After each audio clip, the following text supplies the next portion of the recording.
आपने शायद web page पे देखा होगा कि बहुत सारे हेडिंग्स के टैग होते हैं, इमेजेस लगे होते हैं, बहुत सारे बटन्स ड्रॉप डाउन्स हमें दिख रहे होते हैं और उसे बनाने के लिए हम कुछ HTMLs के टैग्स लिख रहे होते हैं और CSS लिख रहे होते हैं। लेकिन कैसे ब्राउज़र उस HTML टैग्स को पढ़ के अपने डिस्प्ले पर रेंडर कर रहा होता है। आज के इस वीडियो में हम लोग उसी टॉपिक के बारे में डिस्कस करेंगे, जिसमें मैं बात करूँगा DOM के बारे में, जिसका मतलब है डॉक्यूमेंट ऑब्जेक्ट मॉडल, जिसमें हम बात करेंगे रेंडरिंग इंजन क्या होता है जो कि ब्राउज़र यूज़ करता है HTML CSS जैसे टैग्स को प्रोसेस करने के लिए और डिस्प्ले करने के लिए। उसके बाद DOM क्या होता है ये भी डिस्कस करेंगे, अलग अलग कौन से रेंडरिंग इंजन्स हैं उसके बारे में भी डिस्कशन करेंगे, और क्या होता है रेंडर या पार्सर ब्राउज़र में ये भी हम डिटेल में डिस्कस करेंगे। उसके बाद मैं बात करूंगा DOM ट्री के बारे में जो कि ब्राउज़र में अवेलेबल होता है। सबसे पहले हम लोग जान लेते हैं DOM के बारे में, जो कि डॉक्यूमेंट ऑब्जेक्ट मॉडल होता क्या है। डॉक्यूमेंट ऑब्जेक्ट मॉडल एक प्रोग्रामिंग इंटरफेस है जो कि ब्राउज़र के द्वारा हमें प्रोवाइड किया जाता है। अगर मैं आपको इमेज से दिखाऊँ तो इमेज में आप देख सकते हैं कि यहाँ पर सबसे पहले ये डॉक्यूमेंट है, उसके अंदर जो अलग अलग टैग्स हैं जिसको हम कहते हैं चाइल्ड टैग्स, उसके अंदर यहाँ पे बॉडी है और हेड है। बॉडी के अंदर आप देख सकते हैं कि अलग अलग टैग्स हैं, जैसे यहाँ पे UL है, स्क्रिप्ट है, और UL के अंदर भी अलग अलग टैग्स हमें देखने को मिलते हैं, जैसे यहाँ पे हमें देखने को मिल रहा है LI। तो ये होता है डॉक्यूमेंट। डॉक्यूमेंट ऑब्जेक्ट मॉडल एक इंटरफेस है जो कि ब्राउज़र के द्वारा रखा हुआ होता है। तो अगर हम आपको वेब पेज के एग्जांपल पे दिखाऊं तो जो भी आप वेब पेज पे इमेज देख रहे हो या टेक्स्ट देख रहे हो या कोई भी बटन्स देख रहे हो, अलग अलग तरीके जो एलिमेंट्स हैं वो एलिमेंट से ही क्रिएट हो रहे होते हैं ये वेब पेज। लेकिन ये कैसे क्रिएट हो रहे होते हैं और कैसे जावास्क्रिप्ट इन DOM के पर्टिकुलर एलिमेंट को इंटरफेयर कर रहा होता है, ये हम इस वीडियो में अभी थोड़ी देर में जानने वाले हैं। उससे पहले अगर आपको ये वीडियो बढ़िया लग रहा हो तो आप इस वीडियो को लाइक भी कर सकते हैं और इस चैनल को सब्सक्राइब भी कर सकते हैं। तो चलते हैं आगे और हम देखते हैं थोड़ा सा इन डेप्थ कॉन्सेप्ट और जानते हैं कि कैसे ये एक्चुअल में ब्राउज़र हमारा वर्क कर रहा होता है और कैसे ये डॉक्यूमेंट ऑब्जेक्ट मॉडल के थ्रू ये पेंट कर रहा होता है अपने वेब पेजेस को।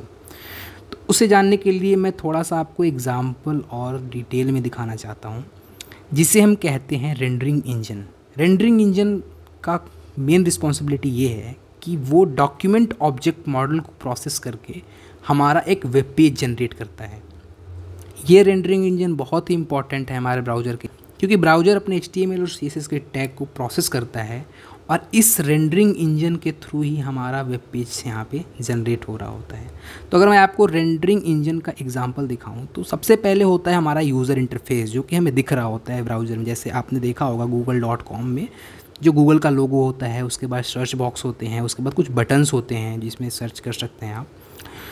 तो सबसे पहला होता है हमारा यूज़र इंटरफेस, उसके बाद होता है ब्राउज़र इंजन। ब्राउज़र हो सकता है C# में लिखा हुआ हो, C++ में लिखा हुआ, तो वो एक पर्टिकुलर ब्राउज़र का इंजन है जो कि अलग अलग ब्राउज़र में अलग अलग तरीके का हो सकता है। उसके बाद आता है अपना रेंडरिंग इंजन। रेंडरिंग इंजन के अंदर मल्टीपल्स इंजन्स और होते हैं, जिसमें एक होता है जावास्क्रिप्ट का इंजन, एक होता है UI का इंजन और एक होता है नेटवर्किंग का कंपोनेंट। ये सारे रेंडरिंग इंजन के पार्ट्स हैं। रेंडरिंग इंजन यहाँ पे रिस्पॉन्सिबल होता है हमारे डॉक्यूमेंट ऑब्जेक्ट मॉडल को पढ़ के और यूज़र इंटरफेस पे शो करने के लिए। तो ये है रेंडरिंग इंजन, जिसका काम होता है कि हमारे HTML और CSS जैसे डॉक्यूमेंट ऑब्जेक्ट को पढ़ के और हमें एक वेब पेज शो करता है। जो भी हम HTML टैग्स लिखते हैं, चाहे वो हेड हो या बॉडी हो या UL हो या LI हो, उन सारे टैग्स को इस रेंडरिंग इंजन के द्वारा प्रोसेस किया जाता है और रेंडरिंग इंजन प्रोसेस करके उसके बाद यहाँ पे यूज़र इंटरफेस पे भेजा जाता है, जो कि ब्राउज़र भी बीच में इंटरमीडिएटरी का काम कर रहा होता है इन दोनों के बीच में।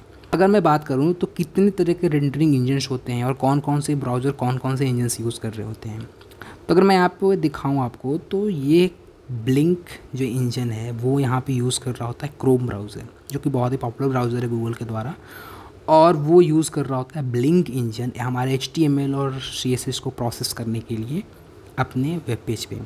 उसके बाद जो फायरफॉक्स जो कि बहुत ही पॉपुलर ब्राउज़र है, बहुत लोग इसको यूज़ करते हैं, वो भी यहाँ पे जीको इंजन यूज़ कर रहा होता है हमारे HTML CSS को प्रोसेस करके अपने DOM पे दिखाने के लिए।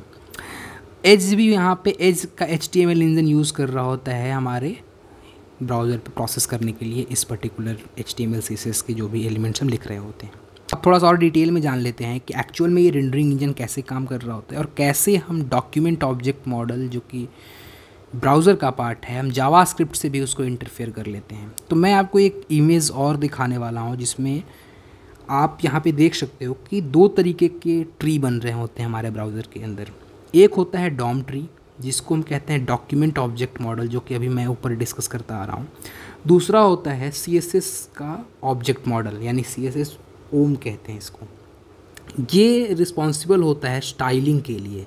हम जानते हैं कि जो भी HTML टैग्स से हम क्रिएट कर रहे होते हैं वो केवल एक स्ट्रक्चर प्रोवाइड करता है हमारे वेब पेज का, जिसमें हमें बटन्स दिख रहे होते हैं या कोई टेक्स्ट बॉक्स है या कोई हेडिंग्स हैं, तो वो दिख रहे होते हैं केवल ये डॉम ट्री के द्वारा। लेकिन जो हमारा CSS का ऑब्जेक्ट मॉडल है वो रिस्पॉन्सिबल होता है स्टाइलिंग के लिए। तो यहाँ पे जो भी हम स्टाइल देख रहे होते हैं, यानी उस बटन का प्लेसमेंट कहाँ पे है, सर्च बॉक्स कैसा दिख रहा है, या कोई बटन का कलर कैसा दिख रहा है, उसका स्टाइल कैसा है, डिज़ाइन कैसा है पूरे वेब पेज का, वो हम प्रोसेस करा रहे होते हैं CSS ऑब्जेक्ट मॉडल के। अब देख सकते हैं कि अलग अलग पार्सर्स बने होते हैं हमारे ब्राउज़र के अंदर, जो कि हमारे फाइल्स को प्रोसेस करके उसके करस्पॉन्डिंग एक डॉक्यूमेंट ऑब्जेक्ट मॉडल CSS का ऑब्जेक्ट मॉडल जनरेट कर रहे होते हैं। और इसी डॉक्यूमेंट ऑब्जेक्ट मॉडल और CSS ऑब्जेक्ट मॉडल को प्रोसेस कर रहा होता है हमारा इंजन, जैसे जो कि यहाँ पे हो सकता है वो ब्लिंक इंजन हो या फिर एज का HTML का इंजन हो।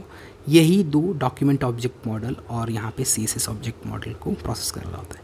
इस डॉक्यूमेंट ऑब्जेक्ट मॉडल को मेरा बताने का सबसे मेन रीज़न ये है कि इस डॉक्यूमेंट ऑब्जेक्ट मॉडल को हम जावास्क्रिप्ट से कैसे इंटरफेयर कर लेते हैं या जावास्क्रिप्ट से कैसे इसको चेंज कर सकते हैं। यहाँ पे एक डायग्राम है जो कि इस इमेज के बीच में हमें देखने को मिल रहा है, जो इसमें यहाँ पे आप देख सकते हैं कि जो JS इंजन है वो डॉक्यूमेंट ऑब्जेक्ट मॉडल से भी कनेक्टेड है और यहाँ पे CSS ऑब्जेक्ट मॉडल से भी कनेक्टेड है। तो जो भी जावास्क्रिप्ट के कोड हम लिखते हैं उस कोड को ये JS इंजन प्रोसेस कर रहा होता है और JS इंजन प्रोसेस करके ये डॉम में चेंज कर रहा होता है। और ये चीज़ जो चेंज हो रही होती हैं, ये चेंज हो रही हैं हमारे ब्राउज़र पे पेंट होने से पहले। तो ये इंटरेक्ट कर रहा होता है दोनों ऑब्जेक्ट मॉडल के साथ, और ये दोनों ऑब्जेक्ट मॉडल जो हैं वो प्रोसेस कर रही होती हैं हमारे JS इंजन को। तो यहाँ पे डिफरेंट टाइप के पार्सर्स होते हैं जो कि रिस्पॉन्सिबल होते हैं अलग अलग मॉडल क्रिएट करने के लिए। तो यहाँ पे एक HTML का पार्सर होता है, एक CSS का पार्सर होता है, जिसके थ्रू हम डॉक्यूमेंट ऑब्जेक्ट मॉडल यानी डॉम क्रिएट कर रहे होते हैं और CSS का ऑब्जेक्ट मॉडल क्रिएट कर रहे होते हैं। वहीं पे जो जावास्क्रिप्ट का इंजन होता है वो इन दोनों मॉडल का जो ऑब्जेक्ट है वो क्रिएट कर रहा होता है। तो इसी चीज़ को मैंने यहाँ पे थोड़े से पॉइंट्स में लिख दिए हैं, तो आप चाहें तो इसका नोट्स भी ले सकते हैं जो कि यहाँ पे। उसके बाद मैं थोड़ा सा अगर बात करूँ तो डॉम ट्री क्या होता है और CSS ऑब्जेक्ट मॉडल में ये कैसे रिस्पॉन्सिबल होता है। तो डॉम ट्री जो कि मैंने आपको स्टार्टिंग में दिखाया था, इसे हम कहते हैं डॉम ट्री। और डॉम ट्री जो होता है वो ब्राउज़र का पार्ट है, न कि जावास्क्रिप्ट। जावास्क्रिप्ट जो इसे कनेक्ट कर रहा होता है वो कनेक्ट कर रहा होता है वेब API के थ्रू। तो जो जावास्क्रिप्ट का कोर पार्ट है वो डॉम नहीं है। डॉम एक इंडिपेंडेंट है, न कि ये जावास्क्रिप्ट से डिपेंडेंट है। ये चीज़ हमें ध्यान रखने वाली चीज़ है। क्यों? क्योंकि जो डॉम है वो एक ब्राउज़र का पार्ट है, जबकि जावास्क्रिप्ट हमें एक API दे रही होती है जिससे हम डॉम से डायरेक्टली कनेक्ट कर रहे होते हैं। जैसा कि आप देख सकते हैं कि ये डायग्राम भी यही शो कर रहा है कि जावास्क्रिप्ट इंजन जो है वो अपने कोड को डायरेक्ट इस डॉक्यूमेंट ऑब्जेक्ट मॉडल में प्रोसेस कर रहा है। इसी चीज़ को अगर मैं थोड़ा सा नीचे दिखाऊं तो यहाँ पे आप देख सकते हैं कि डॉम जो है वो डिज़ाइन के अकॉर्डिंग इंडिपेंडेंट है, ये कोई लैंग्वेज पे डिपेंडेंट नहीं है।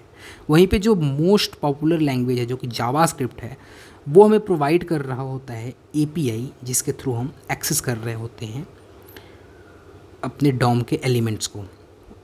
लेकिन ऐसा नहीं है कि केवल जावास्क्रिप्ट ही ये कर सकता है और जावास्क्रिप्ट के अंदर ही हम केवल डॉम के मैनिपुलेशंस कर सकते हैं। अगर मैं एक एग्जांपल दिखाऊं आपको, जैसा कि यहाँ पे एक इमेज लगा हुआ है, तो ये एक पाइथन का इमेज है जिस यहाँ पे जो XML है, XML से वो पर्टिकुलर एक डॉक्यूमेंट को क्रिएट किया जा रहा है और उस पर्टिकुलर डॉक्यूमेंट यानी डॉक्यूमेंट ऑब्जेक्ट मॉडल को एक्सेस किया जा रहा है इसके एपीआई के थ्रू। तो यहाँ पे जावा, पाइथन या और भी अलग अलग प्रोग्रामिंग लैंग्वेजेस इन चीज़ों को कर सकती हैं, लेकिन क्योंकि ब्राउज़र जावास्क्रिप्ट इंजन ही सपोर्ट कर रहा होता है, तो इसीलिए हम ब्राउज़र के अंदर जो भी मैनिपुलेशन कर रहे होते हैं डॉम में, वो कर रहे होते हैं जावास्क्रिप्ट इंजन के थ्रू। तो इसलिए JavaScript engine web API provide कर रहा होता है और वेब एपीआई के थ्रू ही हम उस पर्टिकुलर डॉम को एक्सेस कर रहे होते हैं। तो यहाँ मैंने आपको एक और एग्जांपल बताया है जिसमें मैंने बताया है कि अलग अलग जो डॉक्यूमेंट के ट्री स्ट्रक्चर हैं, जैसे यहाँ पे आप देख सकते हो कि ये हेड है, हेड के अंदर टाइटल होते हैं, स्क्रिप्ट्स होते हैं, लगा सकते हो आप, H1 होते हैं जो कि बॉडी टैग के अंदर होते हैं। तो इसे हम कहते हैं पेरेंट एलिमेंट, और जो भी H1 है या div है या H2 है, इसे हम कहते हैं चाइल्ड एलिमेंट। ये एक ट्री स्ट्रक्चर में बनता है जो कि ब्राउज़र का रेंडरिंग इंजन इस पर्टिकुलर डॉक्यूमेंट ऑब्जेक्ट को फॉलो करके पेंट कर रहा होता है, जैसे जैसे जो भी स्ट्रक्चर में हमारा एलिमेंट्स लगे होते हैं। तो उसी तरीके से यहाँ पे जो ब्राउज़र्स है वो प्रोवाइड कर रहा होता है पार्सर्स। पार्सर से जो डायरेक्ट इंटरेक्शन में होता है वो होता है यहाँ पे JS इंजन। JS इंजन हमें जो दे रहा होता है वो दे रहा होता है DOM API। DOM API जो होते हैं उससे हम चेंज कर रहे होते हैं अपने डॉक्यूमेंट के अंदर कोई भी एलिमेंट्स को। फॉर एग्ज़ाम्पल ब्राउज़र पे आप कोई बटन को क्लिक करते हैं तो उस पे जो इंट्रैक्शंस होते हैं वो रन टाइम पे होते हैं, तो वो जो जावास्क्रिप्ट चेंज कर रहा होता है वो पर्टिकुलर डॉक्यूमेंट ऑब्जेक्ट मॉडल को चेंज कर रहा होता है, और उस डॉक्यूमेंट ऑब्जेक्ट मॉडल को चेंज होने के कारण जो ब्राउज़र का पार्सर्स है उसको पार्स करके फिर से इस ब्राउज़र के पार्ट को री रेंडर कर रहा होता है, यानी फिर से हमें उसको दिखा रहा होता है, जिसके कारण हमें चेंजेस देखने को मिल रहे होते हैं। तो जावास्क्रिप्ट जो लैंग्वेज है वो बनाया ही गया था इसी काम करने के लिए, और ये जो है वो डॉक्यूमेंट ऑब्जेक्ट मॉडल और CSS ऑब्जेक्ट मॉडल को डायरेक्टली यहाँ पे एक्सेस कर रहा होता है। लेकिन अगर मैं जावास्क्रिप्ट लैंग्वेज की बात करूँ तो उसमें ये फीचर नहीं है। जावास्क्रिप्ट लैंग्वेज जो कि Node.js जो है वो यूज़ कर रहा होता है, तो अगर आप देख सकते हैं उसके डॉक्यूमेंटेशन में, तो Node.js के पास ऐसी कोई भी API नहीं है जिसमें हमें देखने को मिल रहा है कि वो डॉक्यूमेंट में मैनिपुलेशन कर रहा होता है। तो जो भी हम अपने जावास्क्रिप्ट फाइल में document dot gate element by ID देख रहे होते हैं, या गेट एलिमेंट बाई नेम देख रहे होते हैं, या डॉट स्टाइल की प्रॉपर्टीज़ को चेंज कर रहे होते हैं, वो सब प्रोवाइड करता है हमारा वेब API। ये बहुत इंपॉर्टेंट है और जानने वाली चीज़ है, क्योंकि वेब API नॉर्मली हम नहीं जान रहे होते जब हम जावास्क्रिप्ट को लिख रहे होते हैं। तो वेब API ही रिस्पॉन्सिबल होता है इस चीज़ के लिए, और यहाँ पे वेब API जो फीचर प्रोवाइड कर रहा होता है जिससे हम DOM में मैनिपुलेशन कर रहे होते हैं, और जो DOM होता है वो होता है ब्राउज़र का पार्ट। इसी तरीके से जो हमारा DOM है वो रेंडर कर रहा होता है वेब पेज को, और हमें वेब पेज देखने को मिलते हैं। तो ये है DOM का बेसिक वीडियो, जिसमें मैंने आपको बताया कि DOM बाय डिज़ाइन कैसा है। उसके बाद मैंने ये भी बताया कि कैसे डॉक्यूमेंट ऑब्जेक्ट मॉडल है वो एक इंडिपेंडेंट है, ना कि लैंग्वेज डिपेंडेंट है। तो अगर आप जावा जानते हो, पाइथन जानते हो, या और अलग प्रोग्रामिंग लैंग्वेज जानते हो, तो अलग अलग प्रोग्रामिंग लैंग्वेज से भी आप DOM को मैनिपुलेट कर सकते हो। लेकिन क्योंकि ब्राउज़र सपोर्ट करता है JS यानी जावास्क्रिप्ट इंजन, और जावास्क्रिप्ट इंजन के कारण वो प्रोवाइड कर रहा होता है JS के थ्रू वेब API को, तो इसलिए हम JS के थ्रू ही नॉर्मली डॉक्यूमेंट ऑब्जेक्ट मॉडल को चेंज कर रहे होते हैं। तो फिलहाल इस वीडियो में इतना है।